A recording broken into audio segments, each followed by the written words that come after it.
Welcome back to Superior Sunrise. Joining me now is Dr. Robin Falkner. Thank you so much for being here. We got to chat a little bit about your background in this industry, but I want you to tell us, what's your background in this industry and what you've been doing here with Rayburn. Well, I'm a veterinarian. I'm a technical consultant with Elanco Animal Health. I guess I've been involved with the beef industry my entire life, and nearly all of my practice career with beef cattle, and specifically with beef feeder cattle. Of course, working with cow-calf producers on their calves, but really more with the people that purchase feeder calves over the last 20 years or so.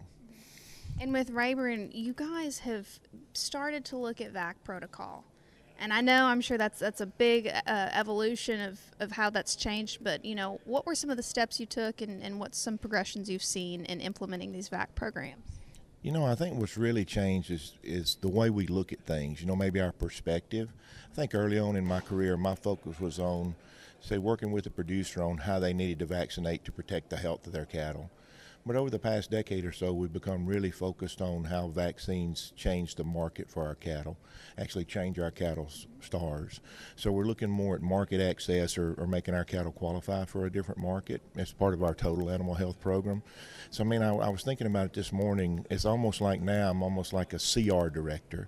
So instead of an HR director, I'm a cattle resources director.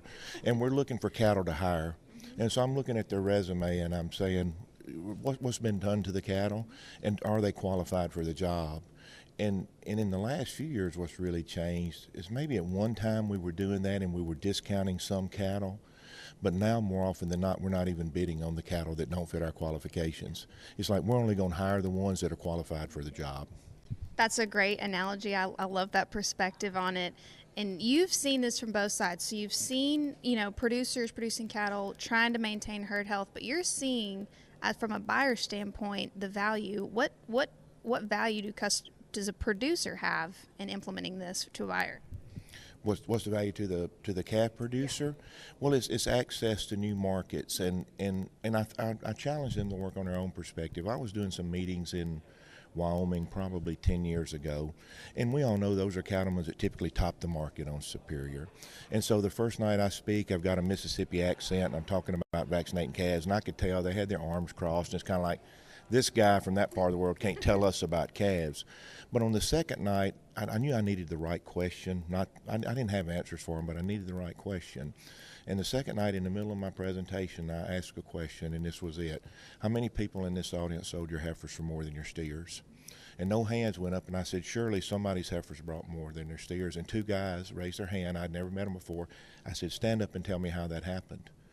And they said, well, because I vaccinated them and prepared them and weaned them where that they could sell as replacement heifers.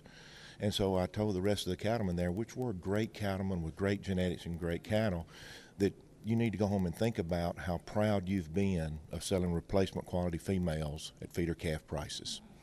Because until they actually put the program on those cattle, they were going to be feeder cattle. But once they actually prepared them to be replacement heifers, some of them would start going that direction. Say we have a producer who they don't even know where to start with VAC protocol. What's your best advice on how to even start going down that road? I think you need to talk to your veterinarian about what you need as a basic health program in your herd.